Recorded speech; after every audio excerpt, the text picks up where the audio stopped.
That's one of the big reasons I like podcasts too, because it'll increase your network significantly of just being able to talk to people. So like with wholesaling, really you're going to be between 3 and 9 months between marketing spend start and capturing that money in your doorway.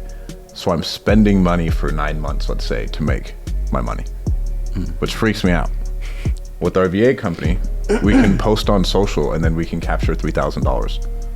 Because my thing is like with business, I don't want real estate really to be my business.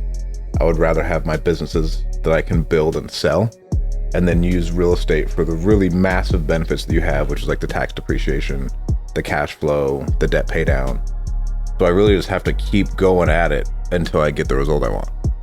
Because like I'd done it before working for the other guy, and like I generated deals. So I was like, okay, this may suck dick now, but I know it's gonna work. Right? It's not like I'm starting some new like really big tech $1 billion idea and like we gotta get like product market fit and like, do people want this app? No, I know people are fucked and want to sell these houses. Hey guys, what's up? Welcome to our podcast, Becoming Apex, where we bring on the extraordinary to see what makes them extraordinary. Myself, along with Edgar, bring on our guests to see what made them become them. So let's get started today. So today we have Stratton Brown. Also known as Strat Daddy on Instagram, on social media platforms, right? Yes, sir.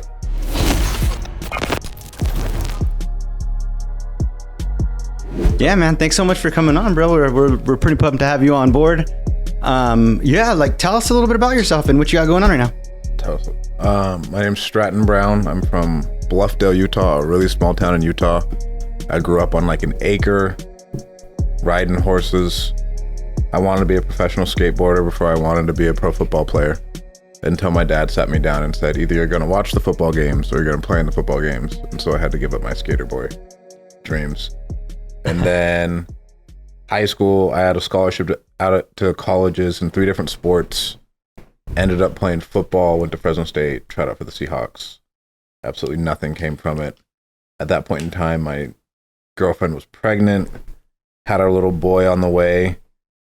And so I knew I wanted to go into real estate because I thought I was going to make a fuck ton of money playing football, and I made nothing. But then I was like, I need to make the same amount of money I'd make in the NFL outside. I was like, what could I do to do that? Like I looked at like a home inspection business, and I was like, yeah, I could make $100,000 if I like do this many home inspections, blah, blah, blah.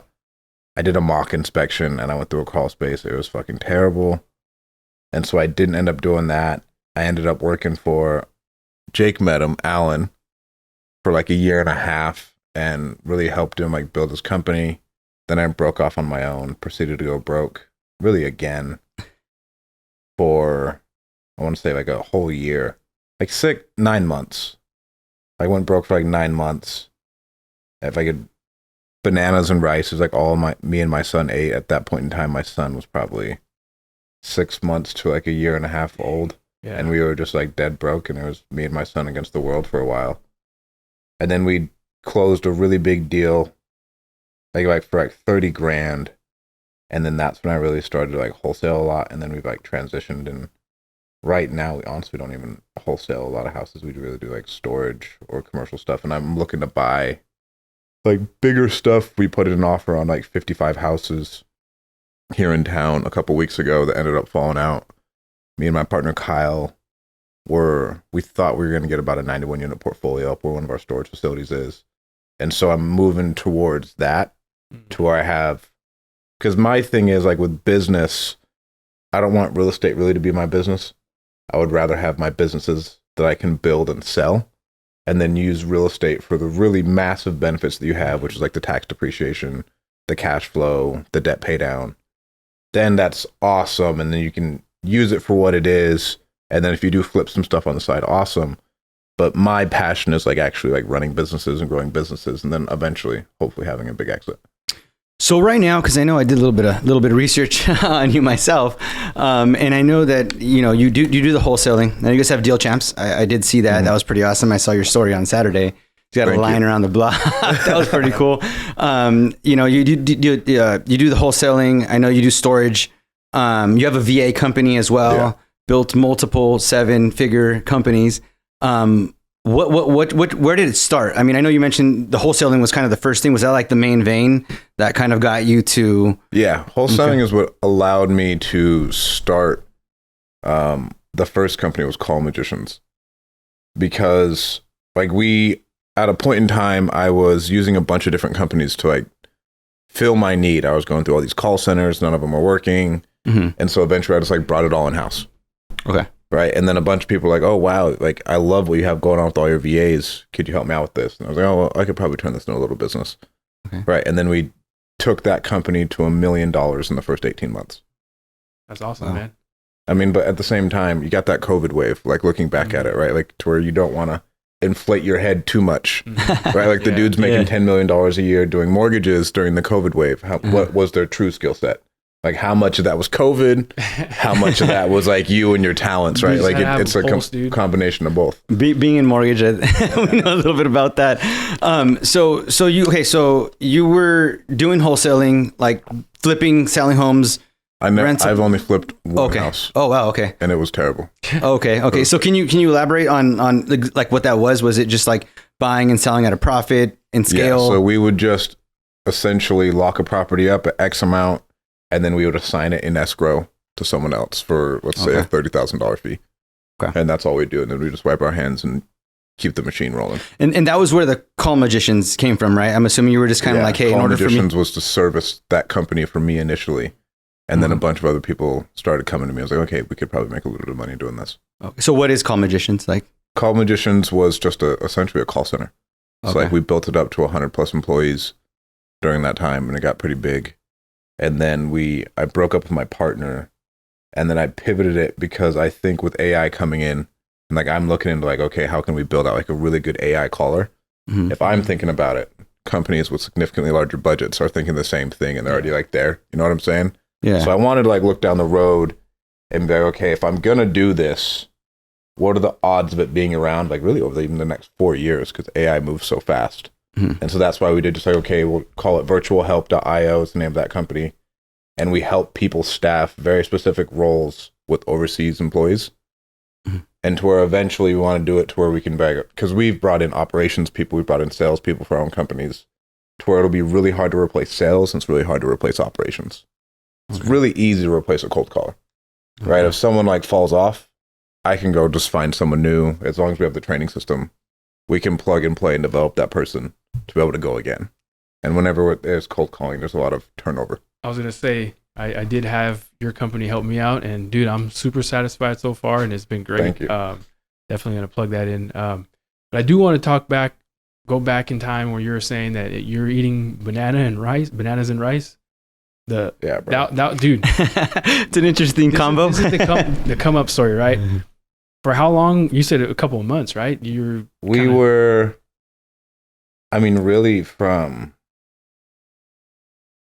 I got a loan in like December from the guy I was working for. And then when we parted ways, he was like, I need that money back immediately. I need the laptop back immediately. And so I remember that night, I just cried. And that was like Christmas Eve. So that was super brutal. And then from there, I was just donating plasma to like make money. I got a job online, like selling like advertising. It was like, it had to have been a scam. And then I quit doing that and I started doing like, so I found it on Indeed. So but like, I was like, man, I don't think this product works. Yeah. Like I was like, I just don't know if this product works, bro. And then I went and got a job knocking doors for solar, and I was like, yeah, that'll probably work. I knocked doors to get started in real estate. I can knock doors for solar, and I can see like shitty houses that I could possibly wholesale. And you were already doing wholesaling at that time, right? Just getting your feet wet within it. So like essentially any money I would make, I would just throw it into marketing for the wholesaling. Oh, wow. And so it's just you and your son, like I think I heard before that you were a single father, right? Is that? Yeah. At that point in time, it was just pretty much me and my son. His mom was around here and there, and it was just, okay, what can we do? When I closed like my first really big deal for 30 grand, we were so broke, I had to call my mom for $20 for gas money to drive down to Bakersfield to pick up my son. Wow. And then when I got there, I ran out of gas again, so I had to call my mom again. I'm like, Mom, I need 20 more bucks. And then the next day a deal closed for 30 grand. How'd you feel? I mean, it was just a really big sigh of relief. Yeah. You know, because it's, when you're getting going, you don't know if it's actually going to work. And I think a lot of people are afraid to work hard because they can't see any output to their input. So like they're terrified of working forever and having absolutely no fruit from it. What was your thought process or your mindset at that time when you were like literally asking for $20? Like you could have easily gone back home to your parents' house, right? Like you could have, like what kept you in the game? I couldn't go back to my parents' house because I wasn't going to move away and like move my son away from his mom. Okay. Even though we were on like the super best of terms, it's not like I was just going to like tear apart his life. For sure. So I was like, okay, so this is what I have to do. This is what I have to figure out. That's why I didn't really move away. I was like, I mean, I want to stay here and do this. Yeah, I could move home. But then what would I accomplish? But even at a point in time, like during that span, my son, I remember shipping my son home to my mom for like a month at a time at times. I was like, I just can't afford him. Like, I can't feed him. Like, I need you just to take him for a month, Mom. And like, that was really hard. What was your philosophy like? I mean, did you have like something to like lean on, I guess you could say, as far as like a philosophy? Like if I, hustle and grind or a motive, I guess you could say that kind of kept your head above water, because I can only imagine how difficult that might have been. I don't know. Because if you ask anybody else who's poor, like, why are they doing it? Like, they're just doing it to get by. Yeah. You know what I'm saying? Like, there is no, like, there wasn't really, like, a grand vision. It was like, well, I know this works. I see other people doing it. I know it takes a while. So I really just have to keep going at it until I get the result I want. Because, like, I'd done it before working for the other guy, and, like, I generated deals. Got it. I was like, okay, this may suck dick now, but I know it's going to work. Right? It's not like I'm starting some new, like, really big tech billion-dollar idea and, like, we got to get like, product market fit and, like, do people want this app?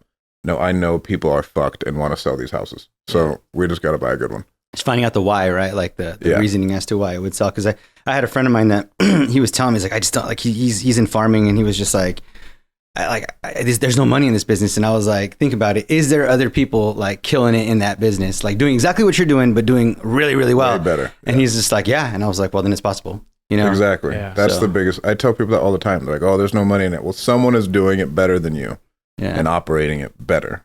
Yeah. I mean, like if you look at in farming, Dennis Parnagian is if you combine Dennis's family's wealth that he's split up between all of his children, he would be the 5th richest person in the state of California. Wow. And he's a farmer. Yeah. Right. So there's like him, there's like Resnick, there's a ton of people who honestly just played the game differently, and they had the ball roll their way at times, and like then they capitalized on it. Yeah. And it's just the idea is like if someone's doing it, then it's possible. You just got to learn how that worked for you. So. Yeah, and that's why I was asking those questions, because like I see a lot of people go through what you're going through, but then they'll just throw in the towel. Like, I can't do this anymore. I give up. I got to go back to where it's safe for me and I can make it through. But you already knew, like, no, we're gonna get through this. It's just taking a little bit longer than what I want it to, but I'll get there eventually. That was like your mindset. Well, and like, what else was I going to go do? It's not like I had any life skills. At no point in time did I mention I had a really good, cushy W-2 job. At no point in time, you know what I'm saying? Like, it's not like I had any other skills like I could lean back on. Yeah. Was the other thing, to where it's not like I purposefully burnt the boats. There were no boats in the first place. And so, like, this is the only thing I really know that's going to help me make money. And so this is what I'm going to have to do. At a point in time, I didn't talk to my parents because, like, they were telling me I had to get a job, and ignorant Stratton Brown was like, no, fuck that. I'm not getting a fucking job. I'm that guy. Like, I'm going to figure this out. And I didn't talk to my parents for months. Just because, like, I was like, I don't need your negative thoughts coming in on top of my own self-doubt every day of waking in, getting my face kicked in, trying to figure this out. I didn't need all that, too. And so I just quit talking to them. So you mentioned you closed on a deal, made some money.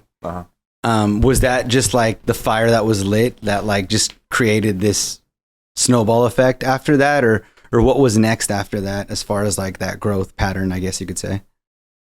I mean, I guess a fire, I wouldn't say it's been like a growth pattern. To me, it feels like it's been a slog. You know what I'm saying? Because like you guys are in business, like you get 4 steps forward, then you get kicked in the balls, you fall down, you're like, oh, this sucks. Still hurts. Right? It still hurts, then you got to keep going. But like it was like, that $30,000 was game changing just to give myself a cushion. Like, okay. But then at the same time, I put it all back into marketing. Yeah. You know what I'm saying? I was like, okay, I can pay my bills, but I really just want to make more money. Mm-hmm. And that's where a lot of people go wrong. I talk to a ton of people who will come in, they'll make a ton of money, and then they don't invest any of that money back into it, like on their first deal. Well, then like you can't really get the snowball going and like get the business actually rolling. 'Cause the number one mistake I see people make, the business is a live being and it needs to eat. Mm-hmm. So it can't feed you and itself at the same time at the beginning, right? Because if you're going to rob it of all of its food, which is the money, it's going to be really, really hard for that baby to grow. That baby is going to need a ton of food to grow. So that's why we throw in more capital and more capital and more capital to help it grow the way we need it to. Like with Call Magicians, I invested everything back into it. And that came shortly after that, right? Like a year or two afterwards. So it was more like you got that money, created more deals. You had a need to start expanding, delegating, and then boom, did that. Is that kind of what occurred shortly after, or a year or two later? When Call Magicians was like COVID. COVID, okay. Like COVID-ish, I think. And then it grew like that for like 18 months. But then at the same time, I was like, okay, I know, number one, there's a lot of roles I didn't want to do, and so I wasn't going to do them, so I had to hire them out. I self-funded the whole thing, so like I paid for trainers, I paid for everything else, paid for coaches. And it was from one of my mentors, is like, bro, you want to know the key to getting rich? Don't fucking pay yourself for years and let it compound. He was like, let it compound. One thing I would do is I would set aside profits, because I don't even care about profits. Like if it's losing money, I can still throw more money at it, and I just want to hit a certain, like, let's say market share to where it's big enough.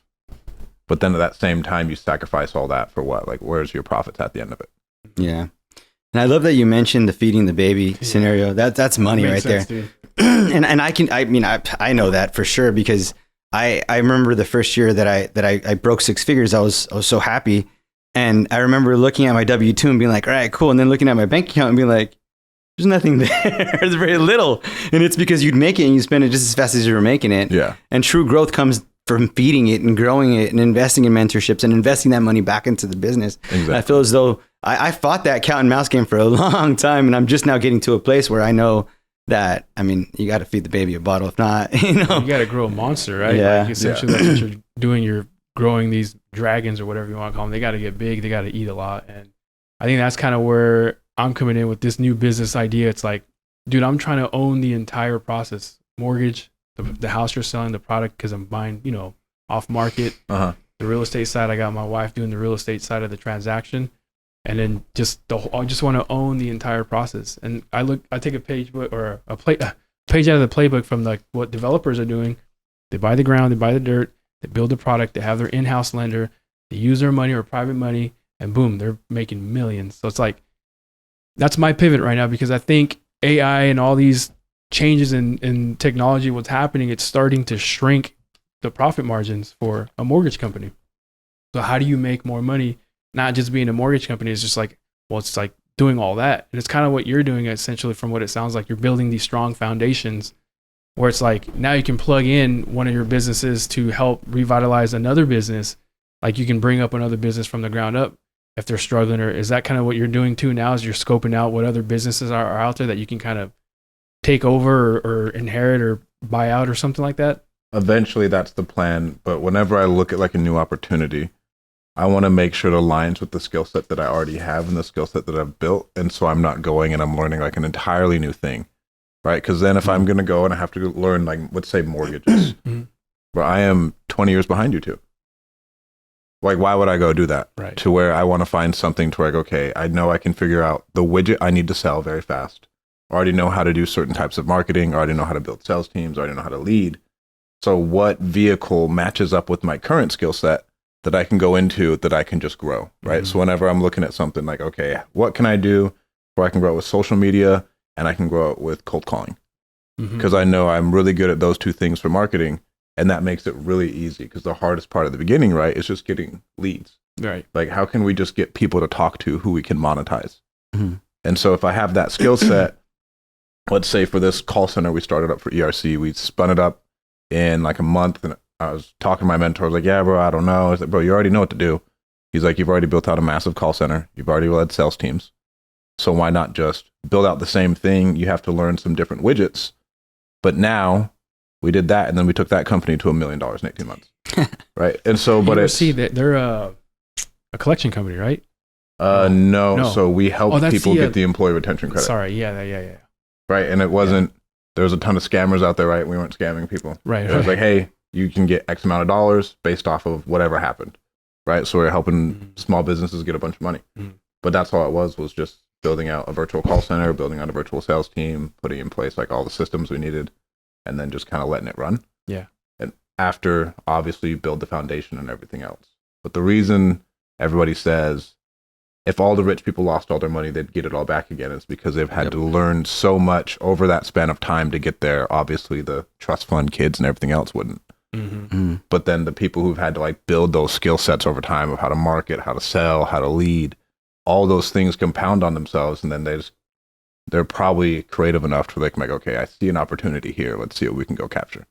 Love it. Yeah. And kind of going back to the story, because you had mentioned that you were wanting to start to delegate things, and then kind of that allowed you to kind of make you like, now you start delegating different things, and that allowed you to kind of grow, right? Like take it to the next level. Now, no, you're not like that one man shop. Like, so you said, how can I like what? Because I know that there's levels to this, right? And then once you learn that skill, you create a bar.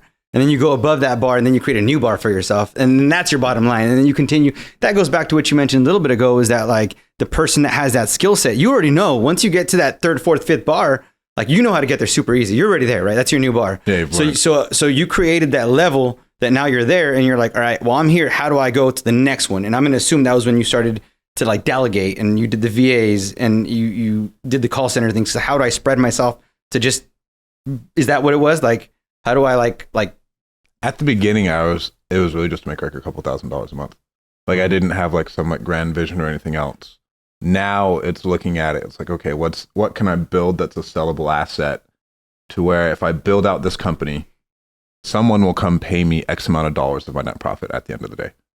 Right. And it's worth something, because I can't do that with a wholesaling company, no matter what anybody says. Nobody wants them. They're very, very, their cash flow is shitty. Right. You can make big chunks of money, but then there's ups and downs. We're in real estate. Right? Yeah. There's like 9 different people who have to agree for us to make any fucking money. It's crazy. Yeah. Right. And so now with stuff I look at, if I want to go into it, it's like, okay, what type of revenue do they have? Like, is it recurring revenue? How fast is it to get the money? Right. So like our cash conversion. So like with wholesaling, really, you're going to be between 3 and 9 months between marketing spend start and capturing that money in your doorway. So I'm spending money for 9 months, let's say, to make my money, which freaks me out. With our VA company, we can post on social, and then we can capture $3,000, and there's no wait time. Yeah. You know what I'm saying? So like, it was like, okay, so how can we build something that has a faster cash conversion cycle? Just how fast can we bring in money? So is that when you kind of became more social media heavy? Like you were just kind of like, well, the VA would be great to you know. And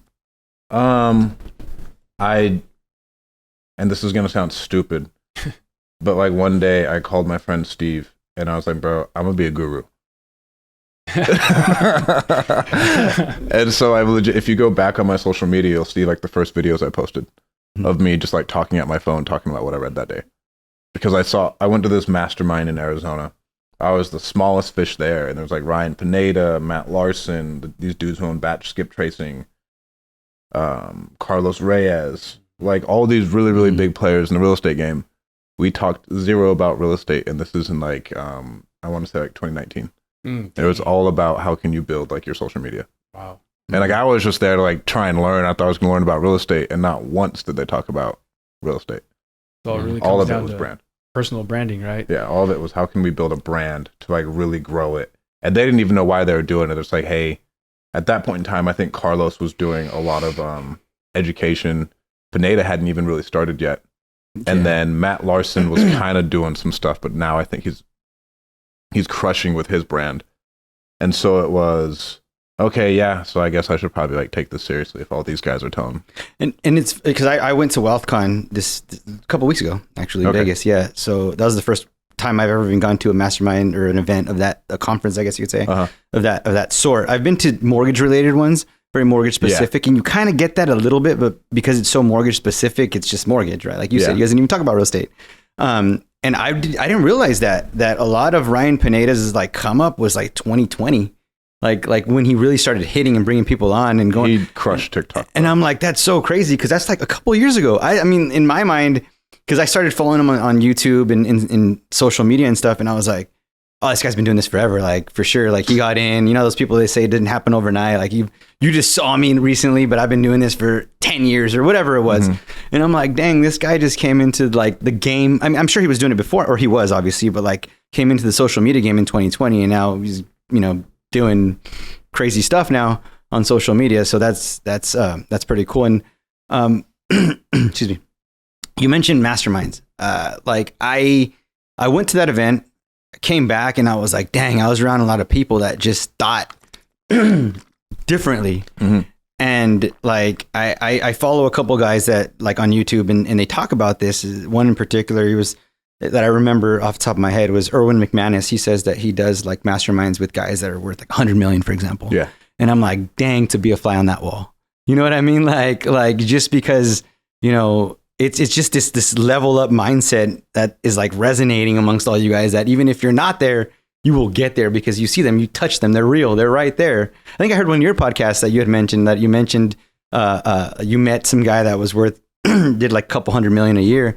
And you're just like, he was just a regular guy. Well, obviously you had mentioned he was a savant, and you know, but that was Josh. Josh is for sure a savant, but it was more like I met him. Like it's not like Steve Jobs right there. Yeah, it's not like some dude on a magazine. It was like I got to just like sit down and drink and talk with Josh for 3 days. Yeah, like that was crazy. Like, well, what does Josh think about? Like, how does he analyze problems? Like, how does he think? And okay, wow, yeah, that's awesome. He's a lot of them are. Josh, I would say, is like Hormozy level savantish. He's one of the most exceptional entrepreneurs I've ever met in my life.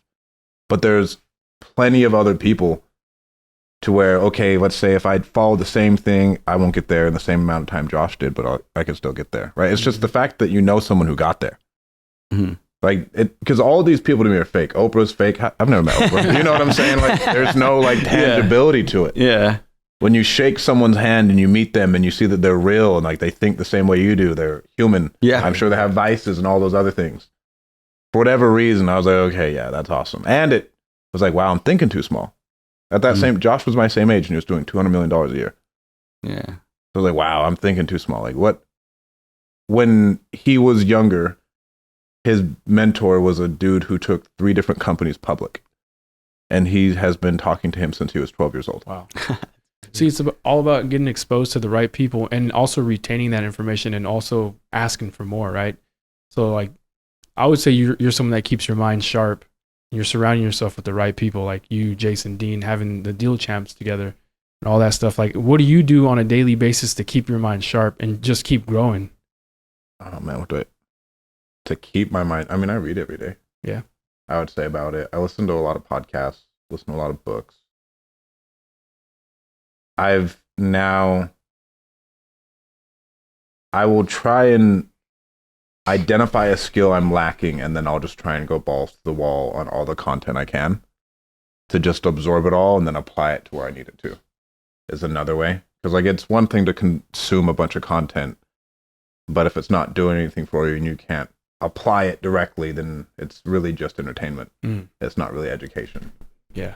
And so now it's like, okay, well, what am I struggling with right now? I was like, man, my mindset's been kind of wacky, right? So I'm back on my Tony Robbins grind. You know what I'm saying? Like I'm back on Tony Robbins, got that Project 369 book. And then I'm listening to like Patrick McDavid, one of his books. And then, I mean, even it goes into parenting too. Like, man, being a parent is probably the hardest fucking aspect of my life. I'm not going to lie. And so I got parenting books, I got relationship books, but it's whatever I'm struggling with at that time, I'll read. I take Adderall.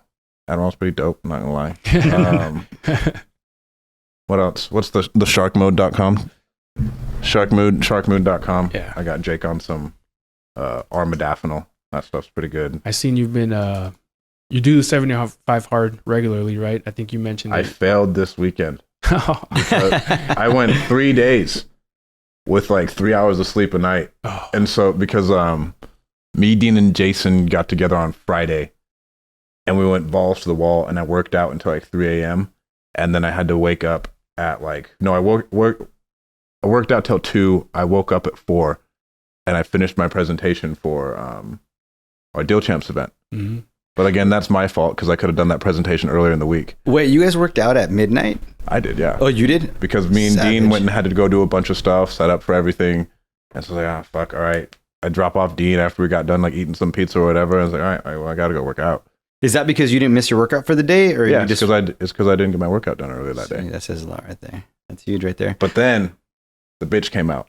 Right? Because the next day I was up at 4, and then we did not have any downtime for me to do any type of exercise or anything else, right? Up until I got home at 11, and I had to wake up at 4 again because I was going to go golf at Pebble Beach the next day.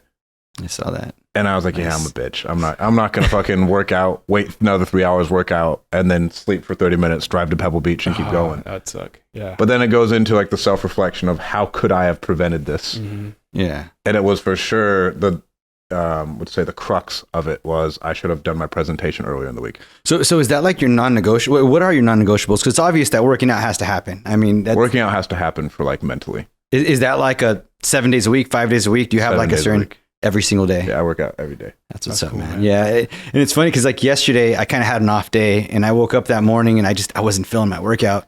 And I remember I came into the office and I started working and my brain was somewhere else.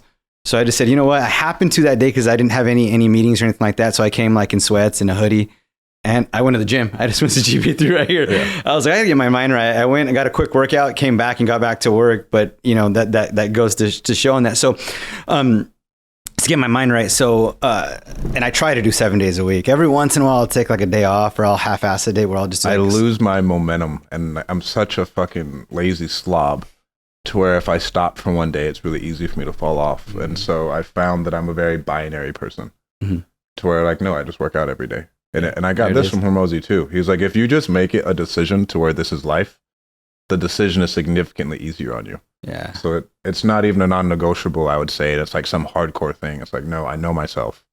I just work out every day because it makes my life better. And I don't have to like reconstruct my schedule either. You know, I would say the only difference is on Sundays, me, my son, and Kalani will go. And beforehand, I go to the cigar lounge. I go say hi to all my friends. They wait in the truck for me. I go talk shit with a bunch of these old men. I grab Zeno a donut. And then I do the gym at like 11. To where today, honestly, I slept in a little bit. I had a bunch of work I had to get done. So after this, I have my backpack in the car and I'll go to the gym. And then we'll go do another podcast. And then I'll just hash out the rest of my day until like probably like 11. Is there like another non-negotiable type thing that has to happen every day? Or is it like that foundation is the gym and everything just comes out after that? What's another non-negotiable? I quit traveling as much because I like seeing my family every day. Mm-hmm. And I was on the phone with one of my friends yesterday, and he was like, well, bro, like, really, how much exposure are you getting when you go and you speak at these events? So, yeah, that's a good point. Sense. He was like, you need to make a significant amount of money because the only thing we really don't get back is time. Right. And his brand is a lot bigger than me. He was like, if at any point in time someone doesn't know me in the real estate space, they're high. He's like, because everybody knows me. So he's like, I have no upside to doing these things. Yeah. He was like, for you, you need to set an amount of money you want to make and just don't accept anything else. Because like my son's 6, I really have 4 or 5 years left with him before I don't matter.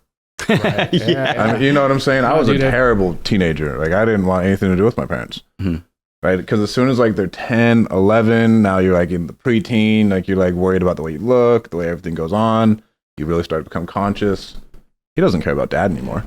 Yeah. Dude, that's what I was telling my wife the other day. I was like, we have to just stick it out. It's hard right now. We need help. Sometimes we want to get a babysitter to come so we can just, relax, get away from them. But I was like, dude, we're going to regret not spending as much as time as we can with them right now. So let's just enjoy it. Even though it kind of sucks. It is hard. I have a 4-year-old and a 1-year-old. Yeah, that's brutal. And yeah. So I'm just like telling her, like, just tough it out because she stays at home most of the time. But I'm starting to, exactly what you're saying is I agree with like 100%. It's just like how quickly I started to learn how to say no more often. Saying no to things that don't serve me or give me more exposure You know, I used to be so nice. I was a freaking yes man, dude. I used to say yes to everything, to everyone. And I got to the point where I cut that off. And I wanted to ask you too, because you mentioned that you somewhat closed that channel from your parents coming into you to you know, they're messing up their mindset. And that was kind of what I did in the past, still to this day, these past few years, I've been cutting people off because whatever it was, the conversation, the time we're spending wasn't really serving me anymore because it's taken away from my family. So I was conveniencing others to inconvenience my family. And I learned that, and I'm like, dude, I'm not going to do that anymore. So like you saying that, like that to me is like, boom, that's where it's at for me. Like, I feel like I've already won in life, even though I'm still trying to grind in the business world, but I have everything I could ever ask for. So it's just now it's like, how can I help other people get there? And I see that you, Dean, and Jason are doing that. What drives you guys? I know it's not, like you said, that phone call you had with your friend, it's not really giving you that much more exposure, but you're still giving to a lot of people. Like, where does that come from? Oh, excuse me. I mean, I could give to a lot of people on social media too, though. Yeah. And at the same time, you need to be real with yourself about how much of you going and speaking on stages is ego. Yeah. You know, you know, because like everybody likes to be the man. Anybody who says no, I don't, you're fucking lying to yourself. Like everybody, and Mary Kay came up with this. She says everybody has a big old fucking necklace that says "Make me feel special." Everyone, right? And so we're no different. Yeah. And I remembered my other non-negotiable is I have like a 5-minute journal where I write down 3 things I'm grateful for every day. Nice. And that one's huge for like the mental aspect of it, because like I don't believe in depression, but I for sure have had some bouts with some negative thoughts, right? And so I have to be able, if you can bring gratitude to the forefront of just being able to, the other day, we had to take Kalani to the hospital because she was like passing out and stuff. And I was like, oh my God, does she have brain cancer? Like, that's the first thing that goes to your mind, right? She had to go get a CAT scan. Like, I was at Instacares all day. Then we finally took her to Kaiser because like, yeah, you need a CAT scan. We don't know what's going on. Turns out it was a fucking ear infection, a deep ear infection. Oh, wow. But it could have been something completely different, right? So what am I grateful for? I'm very grateful for my family's health. And that automatically shifts everything else that's going on right now. Like, okay, I'm very grateful for my family's health. And then it's a little thing. I'm very grateful for my very soft blanket I slept with last night or whatever it is. You know what I'm saying? But it's stuff like that to where I found that gratitude journal has become a non-negotiable for me. And then the gym. And those are like really my only 2 non-negotiables. And then I guess I'm working on getting more efficient with my time. Just like it's the only thing we don't get back, and it makes me anxious. Yeah. About how much I would like to accomplish with how much little time I have left. How many kids do you have? I only have 1. You have 1? Okay. 6, right? You said? Yeah, I want 6. He's 6, yeah. I got a 2-year-old and I have a 0-year-old. So my wife is actually going through it. She's full term already. So our due date is February 4th. Or her due date is February 4th. Oh, congrats, bro. Thank you. Yeah. So like any day. Even today's schedule, I was worried because she was just like, it's the 30th. What if the baby comes? Like, I was like, what do you want me to do? Let's just see what happens. So like, I'm on call right now. I'm just like, any minute now, it's like, hey, we got to go. And so it's pretty exciting, but yeah. So we're, I mean, it's pretty interesting hearing like your backstory. I know we got little bits and pieces from it. How's your relationship with your parents now? Like, what do they like? I talk to my dad every day. Yeah. He didn't answer my fucking phone call on the way here. I was a little bit late on my phone call today. I usually call him on my way to the gym in the morning, or when I drop off my son. But I talk to my dad every day. Yeah. Did you ever like, when you got to that point where like I made it, well, got through that hard times, you know, tough times? Did you ever call him back and say, hey, I'm good now? Did they ever say, oh yeah, we believe? Like, you know, how was that conversation when you started talking to them again? I don't even remember how it like came back. Essentially, my parents just like, I think my parents are the ones who reached out because they know how ignorant I am, and because like I would burn it to the ground for my own desires of what I want. Yeah. Right, and like I wasn't gonna let them. To give you context, when I was 8 years old, my dad told me I might not make the A team, and it's okay for football and football tryouts. So come along that night. It's like 8 o'clock at night. They're calling all the people. They call me and they're like, "Hey, Strat, you made the A team." And the first thing I say is, "In your face, Dad." Like, to where, like, for whatever reason, I'm wired like a psychopath. Yeah. Ever since I was young, to where, and the same thing went for football. Like, hey, you might not make it D1. And I was like, yeah, I'm gonna go to a junior college, and then I'm still gonna go D1. And then what did I do? I called my shot, went junior college, went D1, all conference, made it the NFL tryouts. Right. And so my parents reached out, and this is kudos to them for them swallowing their egos, knowing that their ignorant son probably would not. And just being, and then I don't know, I don't even know how it happened, but I spend a lot of time with my family now. At a point in time, we were like 6 months and 6 months. And whenever we go out there, we're just at my parents' house, me and Kalani and Zeno. So how obviously it's very important to you, because one thing that I think we as entrepreneurs, we get a little twisted is that we dive so deep into our business that we ignore our families.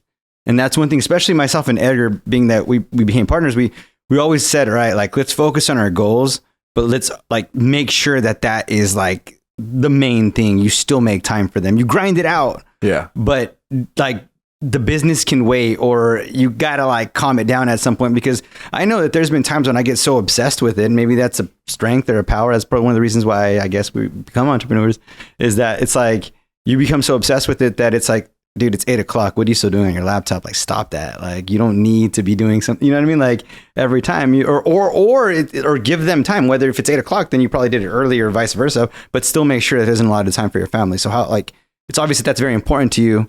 Like, sometimes work needs to be done and the family needs to take a second seat. Okay. And that just takes a conversation with, I've had to do it multiple times where I sit down with Kalani, and I sat down with Zeno, and I said, Daddy's just not gonna be around. Like, we have a really big opportunity right here. I'd like to take full advantage of it, and I'm probably just not going to see you. Okay. And like, that is what it is. And you need to know what you are willing to sacrifice to get to where you want to go. Mm-hmm. It's intense. Yeah. Right. Because like there is, no matter what anybody says, there are trade-offs. I would say more so when you have children. Adults are able to comprehend what you're trying to do. When you have children, they just want to be loved. Yeah. Right. And so you need to be real with yourself on what you're like how far you're willing to take it. And so for me, my son just knows, like, if Daddy's home, just don't talk to him. Like that, I am trying to be all in right there. So at the end of the day, we can go play Mario Kart. Mm-hmm. I get you on that one. Yeah. But then sometimes there's no Mario Kart. Sometimes just Daddy's not eating dinner with us. Daddy has to get some stuff done. And then what happens when there's a cash flow crunch? I'm supposed to go spend time with the family, or we're supposed to pay the other people whose families who are relying on us. You know what I'm saying? So like, I would say, as you grow as an entrepreneur, I think your output increases as well. And if there is a really big opportunity there, I think you should go seize it. Like, if you think there's something really big that we could go grow and this could be life-changing, you're going to sacrifice short term for the long term. Mm-hmm. And then if your kids are mad, whatever, bro, we can go fucking do it on a yacht. You know, like, if you're mad, I hope you're not mad when we have a really nice yacht and you go to private school and you have all these other things because of this. And I've had to talk to my son about this. Like, Zeno, other kids don't get to live like you. Yeah. Right. And there are sacrifices that we make in order for you to have a good life. I give up my time so I can provide you certain things that other people don't get. And I'm real with them, and I don't know if he gets it. A lot of it is Daddy wanting to reach his goals. Yeah. But I do work really hard so you could get nice things. Yeah. And every toy we buy you is a certain amount of time I spent of my life that I'm never getting back to make sure you have that toy. Same with your mother, like, and everything else. That's powerful, man. The way you put it, because everything, you are exchanging time for, physical objects or whatever, especially for kids. Did you, growing up, did you have those kind of conversations with your dad or your parents? Like, no, my parents didn't really. But both my parents were entrepreneurs, but they didn't really teach me a lot. Yeah. About like the entrepreneur stuff. My best friend's dad is when everyone around me. So I grew up Mormon in a small town in Utah, like I said. And so if there's our house right here, both of the neighbors in front of us were tradesmen. The neighbor behind us was a tradesman. Like 2 dudes down the street were tradesmen, like 3 dudes. Another one down there was a tradesman. Everyone had their own companies. Right. And so, and it all like grew around like through the church. Right. And so everyone was just an entrepreneur. And so I didn't think there was really any other thing I could do besides like run your own business. Right. Okay. My dad kind of told me to go be a dentist, but then at the same time, I figured I'd own like a dental practice. Yeah. You know what I'm saying? And then my best friend's dad, they own a construction company. And then everything was just business, I guess. And then now I talk to my parents about business stuff. So what's on your plate right now? Like, what's literally like your current ventures? Like, I know we discussed the VA company, wholesaling. I know that you do some storage stuff. So like, what's the overview of what you're currently involved in? So our storage stuff, we're looking to buy some more. We got to stabilize one of them. Luckily, we're getting some more lease ups. We have our VA company. We have our tax credit company. We own a couple. Storage, I guess, falls into the same thing. It's like me trying to like buy these bigger portfolios with my partner. It's like a storage, like a mini storage, like a Daryl's mini storage type deal. So I own just essentially another version of Daryl's. Okay. And I'd say that's all. Eventually, we'll move into like buying companies. But I feel like I need to, before I go and buy a company and think I'm some savant, I should probably scale something to a certain size and then be able to like really take it to the next level. So what is next? Like what's in the, like, what's next moving forward? Like continual growth? Like what do you have on your plate? Cause I know you mentioned earlier, like I have this goal and now I'm just going to meet it. I'm going to go towards it. What, like, if you don't mind, what is that goal? Or what's next in the next thing is like buying companies. Buying companies? Like that's the next thing. Like we tested it out last year, turned on our marketing, put out an offer, and that went pretty. His son followed me on social media, which is crazy and why you should always grow your brand. Yeah. Because this was a guy in New Mexico, owns an HVAC company. And we had our team turn on the marketing, like we set it all up and everything else. So like, hey, we want to buy these types of service-based businesses. And then he was like, hey, this guy called me and he's interested in buying the company. His name's Stratton Brown. He's like, oh, Strat Daddy? I was like, wow, that's crazy. Like some random person from New Mexico knows who you are, and that like helped ease that transaction. We didn't end up buying it, but I was like, that's pretty powerful. Yeah. That your social media can reach that far. And I didn't think anybody even lived in New Mexico. You know, like, to where that will be the overall end goal of what I'm trying to accomplish. I'm not trying to really like grow a massive wholesaling company. I'd like to really grow our portfolio, grow our virtual assistant company. And then eventually as we set up systems and we feel like we're better set up to take one on, because I think it's a really big, what I want to do is kind of big. And so it's going to take a while. I eventually like want to do some roll-ups is the goal. Nice. So 2 things I would like to touch on. The social media, right? Like I know that like I was terrible at it before. I mean, I wouldn't even use my Instagram. I'd do stories here and there with my daughter barbecuing in the backyard, little things here and there. Recently, I decided, as a result of being around people that are doing things like Edgar, got me into getting social media. Obviously this right here, you know, I'm interested in that because, you know, I'm just now getting my feet wet social media. I recently started making videos. We started doing little market updates, myself and Edgar here. I had never done anything like that before that. Like, what was your start in the social media game, and like, how did it like become what it is today? I really woke up and said I wanted to be a guru, bro. Oh yeah, you said that. Yeah. But the way I did it is I just said I want to do quotes of the day, and I just spoke about what I was reading that day, and that was the easiest thing to get me used to talking in front of a camera. Right. And like, I just look at my phone and I'm like, hey, quote of the day. And my first one was, people never remember what you say. They always remember how you make them feel. That was my first video. And I talked about like, yeah, I had this defensive coordinator who I wanted to fucking kill in college because he's a piece of shit. And he made me feel terrible. But I remember the way he made me feel specifically.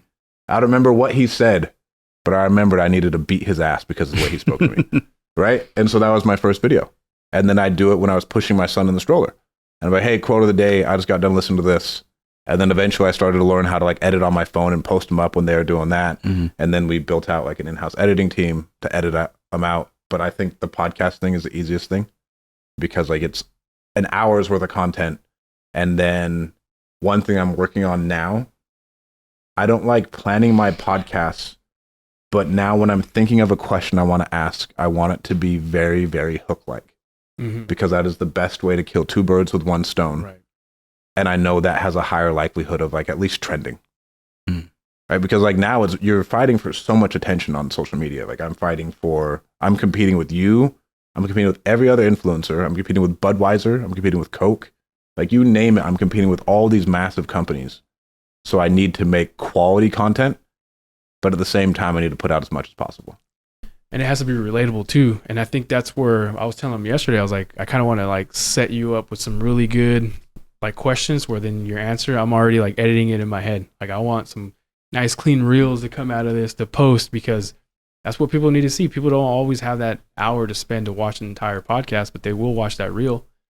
And one of the things that we've sort of touched on, and I'm going to ask right now, because I think it would make a good reel, is that you kind of talked about ego and how we all have it, right? You can either use it and it'll fuck your shit up, or you can use it to your advantage and it'll help you get to that next level. Like I was explaining something to Ernesto the other day. My ego came out where I had a conversation with somebody and then it just came out and I heard his voice. I was like, oh, like you just want to come out and say something, but I didn't. I was like, take a back seat, bro. Just chill. Keep saying what you're saying. I'm going to listen to you, but I'll get back to you in a bit. Like a kid, you know, like a child. And then when that conversation ended, I walked away from it and then I was like, all right, now I can listen to you. How do you use your ego to kind of help you grow or tame? Like, have you noticed that you have to tame your ego? Like how does that impact you and your growth and stuff like that? I think you should, in business, depending on how competitive you are, you should let your ego rage. Obviously in certain circumstances, because like the reason I want to buy companies is because I want to see like, can I sell a company for $200 million? Like how far can I get? That's fucking ego. Yeah. You know what I'm saying? But like I can't get there without ego. Like Steve Jobs right there did not get there without ego. Martin Luther King, like you can name all these people really probably besides Gandhi and Jesus who didn't have like these massive egos, who wanted to accomplish something great and they knew they could accomplish something great. Mm-hmm. And so there's that aspect. Obviously you can't let your ego get in the way of like your relationships with your wife and she's saying something like, you don't fucking know, right? There's that ego, right? And ignorance. But that ego to drive you to be the best and create something meaningful, I think is like your greatest gift to man, because not everybody has it. Mm-hmm. And then now, especially with like social media saying like, oh, you don't want to go big. Oh, you don't want that. They're trying to shut it all down. Like they're trying to shut down your ego. And that's your biggest gift to mankind. I agree. Mm-hmm. Bro, it's an amazing gift you've been given. So I'd say, let it fuel you. Let those fucking people talk and fuel you. Let all that dark side fuel you, because other people can't. Right. Like you've been given an amazing gift from God, and so you should actually use it. Love it. Amen to that, dude. I believe 100% that gift does come from God. You mentioned, God, what was I going to say? You said something. Shit, I lost it. Your podcast will help a lot with social, though. Yeah, then that's what I was going to ask you. So like with this, our podcast, this is our 4th episode. Any like tips, tricks, any not, I don't call them tricks, but like any advice you would give us now that we're getting in on this? Commit to doing this for 3 years. Love it. Okay. Like at least like it, and you're not gonna, it's not really gonna go viral. Growing a podcast is really hard, but those people who listen to you consistently, I swear to God, I know Joe Rogan, and I don't know Joe Rogan. You know what I'm saying? Yeah. But if you can have someone's ear for an hour, yeah, and they listen to you for 100 hours, bro, they know a lot of your thoughts. They know a lot of it. And then those people are going to buy, and it's not a sell. I get, bro, I know what you're about. My easiest sales in any of our companies are people who've come from content and podcasts. Like, yeah, bro, I get it. Like, let's go. Yeah. See, and I think, like, and I love that you had mentioned that, because I try to look at it, because for a little while I was like, who's going to listen for like an hour, right? Depending, because selfishly I like to learn. Like I want to learn from you, right? Like right now I'm getting gold, you know, and I love this stuff. That's why like you have me going. I'm just listening to some of the things that you're saying, and I'm just like, bro, let's go. And I even asked him, what time is it? Because if not, I'm going to stay here for hours with you, and I know you don't have that much time. But what I was saying was the way that I saw it was more so like it creates content, right? They don't have to sit through my 1 hour at the beginning, you know, create shorts. The shorts drive to the podcast and the YouTube. Yeah. But those people are Mr. Beast is one of the richest people in the world, because he has people who are going to sit down and watch something for hours. Mm-hmm. You know, like if you think about it, Rogan and Mr. Beast are the biggest like media properties in the world right now. Yeah. And Rogan really is probably the most undervalued media property. But it's because they can get people to sit down. If Rogan talks about something on that podcast, think about what he's done with Athletic Greens or Traeger. Like you can name all these things that he's into. Hunting. He's grown comedy, bow hunting. Like he's grown all of these things. MMA. And it's all grown and it's not paid ads. Yeah. This is because Joe Rogan talks about it. Yeah. Yeah. So go ahead. No, No, I was just gonna say. So what are your thoughts on just like when you do? Obviously, there's a surface level to it, and like my thoughts were, because I mean, we've even talked about it. It's like right now we're just having these conversations, and like I want to get to a point where it's like, dude, like I just want to open up, like just be on here, fuck it, right? Like whoever listens can get to know me, right? People want to know you. I mean, what are your thoughts on that? On just being like transparent? I'm transparent with everything. Jake knows me pretty well. Mm-hmm. Like this is what you'll get when we're in private. I may say some more crude things, right? But like majority of the time, this is me all the time. Yeah. And like I remember me and Butler started a podcast, and his wife said like we can't cuss, and I was like, I'm not doing it. I was like, do you hear me talk every day, bro? Like there's no fucking way. Uh-huh. And so I think everything should be authentically and truly you, because everybody can tell if it's not. Yeah. Everything should be authentically and truly you. It makes it easier to talk about it. And now more than ever, you need to be more polarizing. So I went on a podcast the other day, and I said, give me Trump or give me death. I saw Right? And because we were like talking about some shit, but I was like, I knew I'm going to get, it resonates with a certain amount of people. Mm-hmm. And you can't, in order for the president of the United States to win the election, at least 50% of the people have to hate him. yeah. Right? Like only 51% of the people in that country like him. Mm-hmm. And so you need to attract your own tribe of whoever resonates with you for whatever reasons. Because we're not going to get everybody just by being posh and tight. Right. Bro, Rogan is Rogan. And he's just Rogan. He talks about what he likes. And then that has become the brand. Yeah. I think that's where like fear of judgment comes in. People are too damn fucking scared. Fuck them. Yeah. It's hard. I mean, it's easy Straight to say up, that, but it's hard, you know? You know, no, believe me, I'm just now to the point where I could even say that, because there was a time period where I didn't feel that way.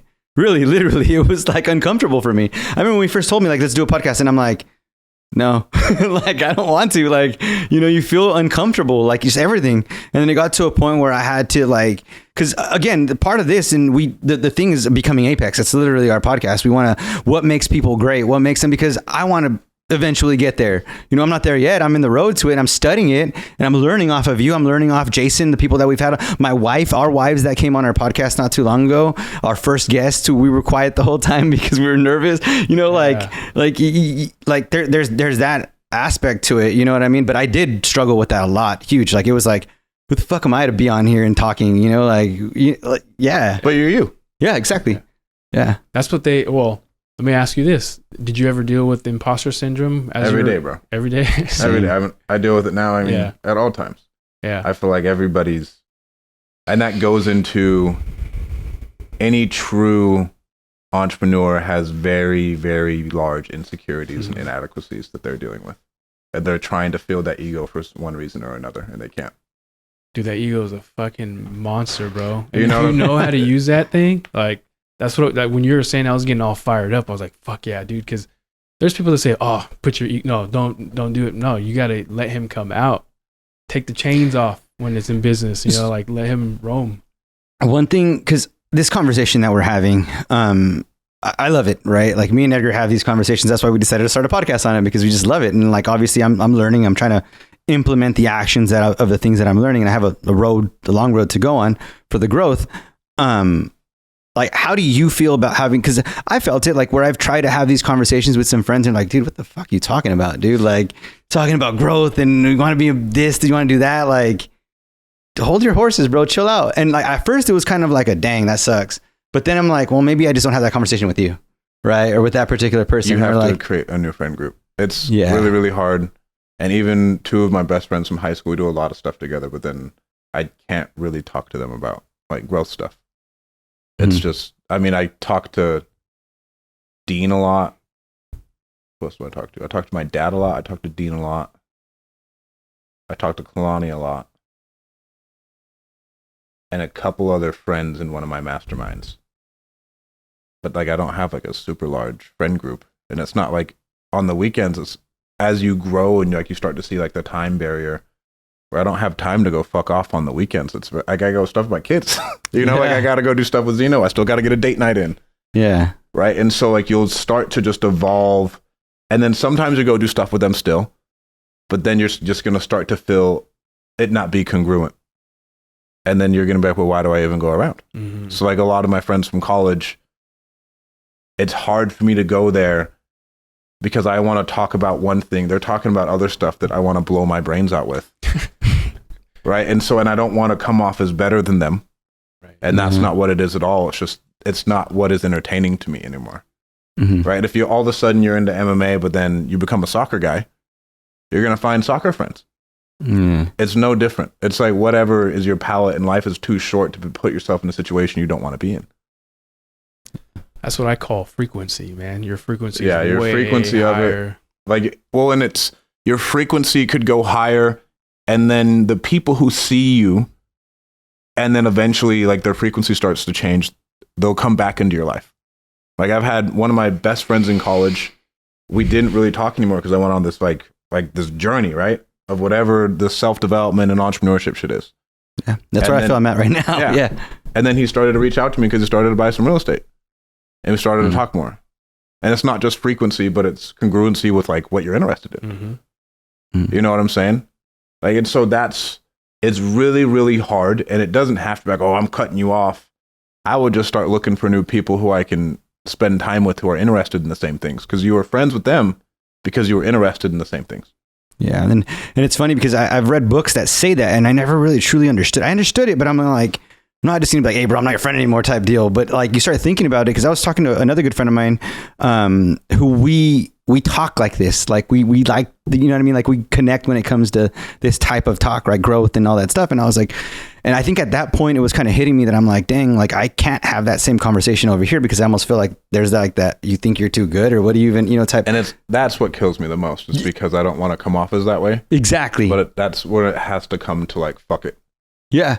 And I remember I was like, have you lost friends, or have you felt like like certain people don't want to be around you and stuff like that? He's like, bro, I'm too positive for certain people. And I'm like, that's a good thing, right? Yeah. Like, yeah. So, but you know in your heart how you feel. Yeah, exactly. You know what I'm saying? And so you can't let the thoughts of other people that you may or may not know what they're thinking determine your actions. I think sometimes it's because I'm like, dude, like I figured I'm seeing these things. Come with me.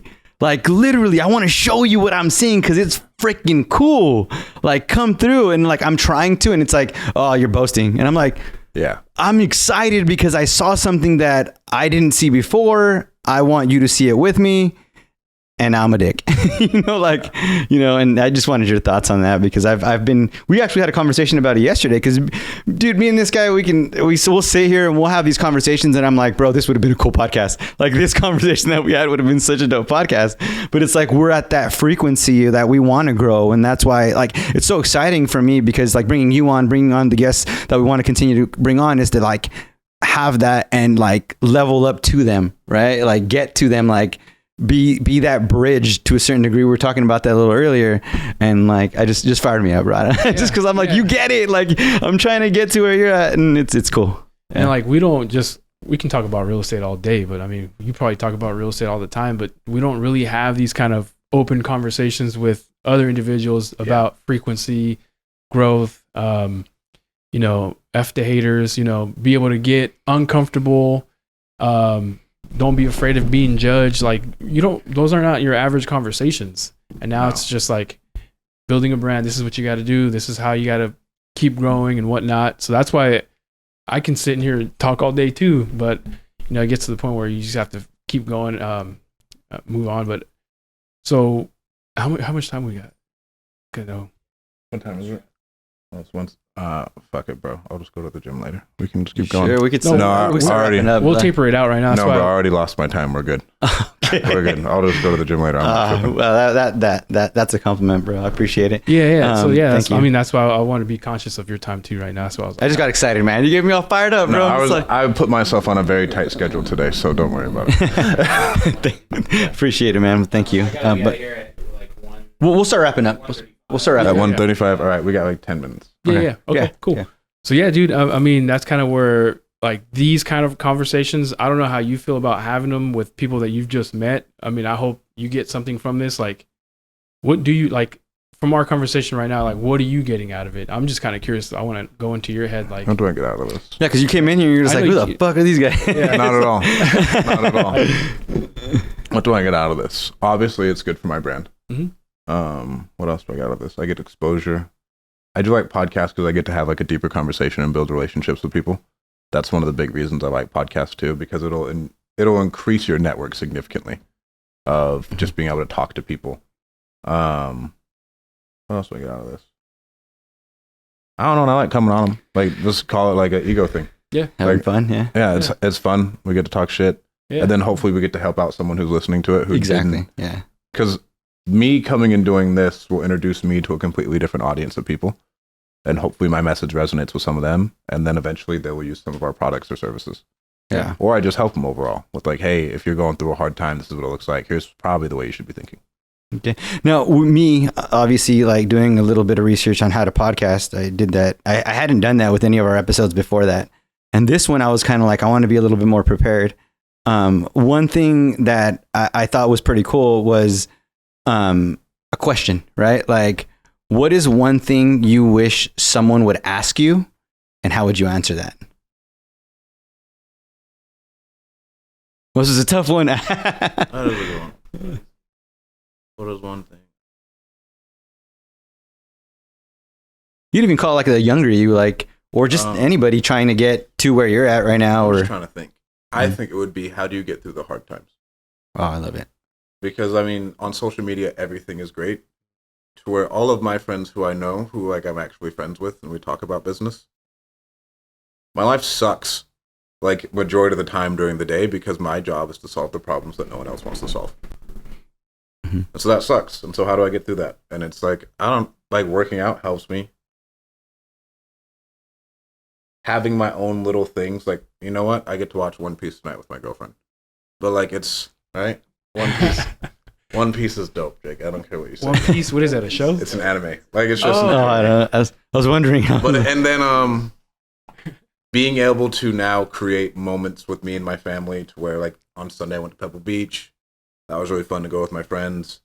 In December, it was me and my best friends, and we took our dads all to go do a Tough Mudder. That's cool. Nice. Right, and then we'll go to the world's largest paintball arena in March. Awesome. And so being able to provide those opportunities, and then I would say other thing that helps me is like the fact that my significant other is very supportive, and she really sees how fucking hard this shit is, but she's on board and she doesn't question anything. And I talked to this dude named Ryan Smith bought the Jazz a couple years ago. I met him when he first had sold his company for $4 billion. He walked away with $4 billion. Yeah. I met him at the Pie in downtown Salt Lake. And I got to talk to him for like an hour or two. Just because like he was eating pizza, and I think this was like his celebration. And just him and his partners went out, and he was just kind enough to talk to us. Yeah. And I was like, bro, what is the one thing I should know about entrepreneurship that I need to know? He was like, the most important choice you are going to make is who your wife is. Yeah. Bro. It was like, you need to pick the right significant other, because I could have not done any of this with my wife. Oh, 1000% agree with you, bro. And so I guess I can circle all this back to what helps me get through it. And I would say that Kalani, my significant other, without her, this would not be very, very possible. Bro, preach, man. Oh, man. Dude, that resonates with me Jason so much. and Jen on our podcast, because like we knew that that's a big part of our success was our wives. We brought on our second episode, we brought our wives. So it was my wife and his wife all came on us four came on the podcast. And I have to And bring you and your girl next one. I remember when we asked Jason, or I think he had asked Jason, and I think what his wife said, nah, I don't do that type of stuff or something like that. Yeah. She was like, I don't go on podcasts. And then she came, she crushed it. Yeah, she crushed it. Jen's fucking hilarious. So this is your first one. There you go. Jen is hilarious. Yeah. So, but that's huge, man. Like literally, I know that there's been a lot of times when I'm like, I'm done. And she's like, quit being a little bitch and go do it. Like you were, especially like the first time I started getting on some podcasts and stuff like that. The first one, I was like, yeah, no, I'm not doing that. What am I going to, I'm not going to do that. And then I was like, she's like, you're going to end up doing it. And then I was like, so why are you stressing yourself out? And then at one point I was like, I'm going to cancel. I'm not going to do it. And then she goes, quit being a little bitch and do it. And I was like, she's like, when you're done with it, you're going to feel so much better. And then I remember I went and did it. And then after I called her and she's like, how do you feel right now? And I was like, I feel good. I was like, all right, but you need that, that's how important that is. But for sure, Kalani, is how I've gotten through the hard times. And then you have to just tell yourself there's no other way. Mm-hmm. And as stupid as this sounds, and like David Goggins it is, it's like, I'm just not a bitch. Because like it gets really tough sometimes. Like you guys run into cash flow issues, you run into massive employee problems, people steal money from you. And my life would be so much easier if I just worked for someone else. But the fuck, I can't do that. The ebbs and flows of the ebbs and flow of the market. I mean, we're mortgage brokers. I mean, shit, right? 2023 was a pain in the ass. 22 was a pain in the ass. Yeah. I mean, I'm like, shit. But it's like, you got to get up and... Only the strongest survive, dude. I can do it, yeah. That shit was hard, but we got through it because there's a way. There's going to be that light at the end of the tunnel. You just have to have that faith. And if you start losing hope and faith, dude, that's when shit goes the opposite direction. Cool. So it looks like we're kind of coming towards the end of it, so we could start wrapping things up. Is there any like last words, any final thoughts, anything? Tell us a little bit about, where we can find you. I'm going to plug virtual help. virtualhelp.io. I reached out to Strat Daddy over here on social media. He got me situated with Danny. Yeah. And she got me a few candidates to interview. Freaking just seen the first two. I'm like, all right, I'm going to interview her. And she's on my team now, and it's been working awesome. I'm super happy. Yeah, dude, he's fired up about it. We're just telling me, though, bro, this is dope. I got this person, and she's really good. And I'm just like, that's so badass. Yeah, and she's awesome. And, the vision I have for her, I was like, you're going to grow with us. So, like, you're now part of the team. I need you to create a vision board because you're going to show it to us, and we're going to go over your goals and dreams because we're going to help you get there because you're going to help us get to our goals. Yeah. But that's the people that you attract, man. So I had to plug that in. Thank you so much, bro. Yeah.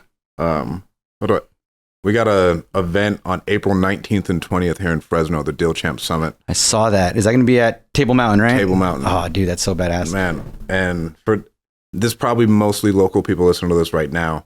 Come support us. That'd be awesome. And we're stroking a big check for that one. We're stroking a big check for that one. That one's kind of scary. Leap of faith, man. Leap of faith. Awesome. That one's a leap of faith. And then follow me on Instagram at StratDaddy. If you are, I don't know, the hardest thing that happened to you is the hardest thing that happened to you. And then you need to be able to get through that and take on even more things. And the one thing that I thought in entrepreneurship is that it would get easier. And it really just gets harder because you get more skills and then you open up new, bigger problems. But as soon as you feel like it's easy, you've probably lost. And then the company's probably dying. Love it. Oh, that's awesome. That was a great final thought. I think this is mic drop. Just we're done, man. Well, hey, thank you so much. Literally, it was such a pleasure to have you on our podcast. Literally, it was awesome. Felt like I got to know you right now, and it was just great, man. Dude, literally, thank you so much. Yeah, man. I appreciate it, dude. Oh yeah, thank you guys so much for having me. All right. Well, till the next one. All right.